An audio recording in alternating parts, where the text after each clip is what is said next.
കേരളത്തിന്റെ ഉന്നത വിദ്യാഭ്യാസ മന്ത്രിയാണ് ആർ ബിന്ദു തൃശൂർ ജില്ലയിലെ ഇരിഞ്ഞാലക്കുടയിൽ നിന്നുള്ള MLA ആണ്.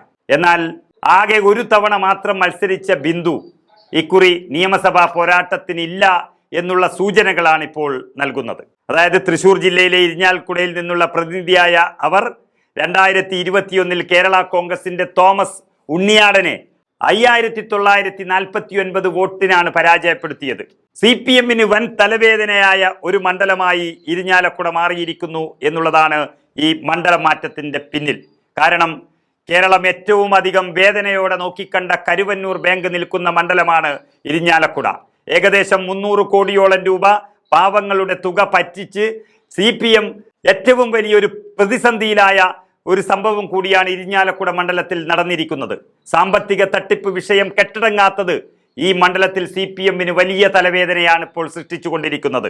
മാത്രവുമല്ല, ഈ തട്ടിപ്പുമായി ബന്ധപ്പെട്ട് CPM-ന്റെ ജില്ലാ കമ്മിറ്റി അംഗമുൾപ്പെടെ MLA ഉൾപ്പെടെ പ്രധാനപ്പെട്ട നേതാക്കളെല്ലാം പ്രതികളായി നിൽക്കുന്ന ഒരു സാഹചര്യത്തിൽ ആ നേതാക്കളെ പുറത്താക്കേണ്ടി വന്നതും പാർട്ടിയെ കടുത്ത പ്രതിരോധത്തിലാക്കുന്നു. മണ്ഡലം മാറുകയോ അല്ലെങ്കിൽ മത്സരിക്കാതിരിക്കുകയോ ചെയ്യാനാണ് ഇപ്പോൾ ബിന്ദു ആലോചിക്കുന്നത്. അങ്ങനെ കരുവന്നൂർ ബാങ്ക് എന്ന CPM-നെ എന്നും അലട്ടുന്ന ഒരു വിഷയം, പ്രധാനമന്ത്രി നരേന്ദ്രമോദി തന്നെ തൃശ്ശൂരിൽ വന്ന് പ്രസംഗിച്ചു പോയ ഒരു വിഷയം, അത്രയ്ക്കും വലിയ ഒരു വിഷയം നിലനിൽക്കുന്ന മണ്ഡലത്തിൽ ഒരു കാരണവശാലും മത്സരിക്കില്ലെന്നും മത്സരിച്ചാൽ ജയിക്കില്ല എന്നും ഉറപ്പിച്ച ബിന്ദു മണ്ഡലം മാറാൻ തന്നെയാണ് കാത്തിരിക്കുന്നത്. ബിന്ദു ടീച്ചർക്കും പറയുന്നത് അത്ര ഒരു വലിയ പ്രസക്തി നേടാനൊന്നും ഈ ഭരണത്തിൽ കഴിഞ്ഞിട്ടുമില്ല. അവർ പരാജയപ്പെട്ട ഒരു മന്ത്രിയുടെ ലിസ്റ്റിൽ തന്നെയാണുള്ളത്. എന്നാൽ ബിന്ദുവിന്റെ ഭർത്താവും CPM പോളിറ്റ് ബ്യൂറോ അംഗവുമായ വിജയരാഘവൻ ഇക്കുറി നിയമസഭാ തിരഞ്ഞെടുപ്പിൽ മത്സരിച്ചേക്കുമെന്നാണ് സൂചന ലഭിക്കുന്നത്. ഒരുപക്ഷെ തൃശ്ശൂരിലെ കുന്നംകുളവോ അല്ലെങ്കിൽ മലപ്പുറത്തെ പൊന്നാനിയോ മണ്ഡലങ്ങളാണ് അദ്ദേഹത്തിന്റെ പേരുയർന്നു കേൾക്കുന്നത്.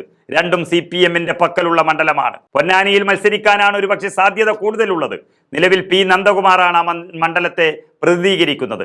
2021 കോൺഗ്രസിന്റെ അഡ്വക്കേറ്റ് രോഹിത്തിനെ 17,000-ലധികം വോട്ടുകൾക്ക് പരാജയപ്പെടുത്തിയാണ് നന്ദകുമാർ സഭയിലെത്തിയത്. എന്നാൽ ഇരിഞ്ഞാലക്കുടയ്ക്ക് പകരം തൃശൂർ CPI-യിൽ നിന്നും ഏറ്റെടുത്ത് ഇരിഞ്ഞാലക്കുട CPI-ക്ക് കൊടുക്കുമെന്നുള്ള വാർത്തകളും പുറത്തു വന്നിട്ടുണ്ട്. CPI മത്സരിക്കുന്ന തൃശൂർ, ഇരിഞ്ഞാലക്കുടയാകട്ടെ CPM മത്സരിക്കുന്ന ഒരു സീറ്റുമാണ്.